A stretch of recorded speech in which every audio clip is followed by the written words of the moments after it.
Birov jim turgan mushukni tosh bilan urdi. Haligi mushuk dotdida o nandaroqqa borib to'xtab qarab turibdi toshotganda.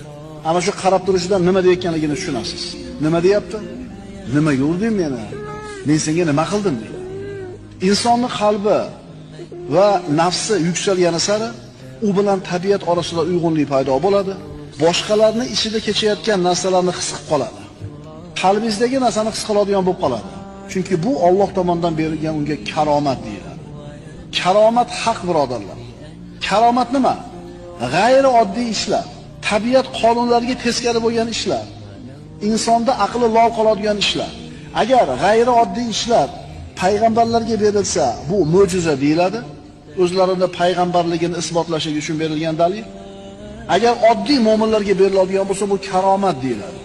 Karomatni inkor qilmanglar birodar. Karomat bor narsa. Birov jim turgan mushukni tosh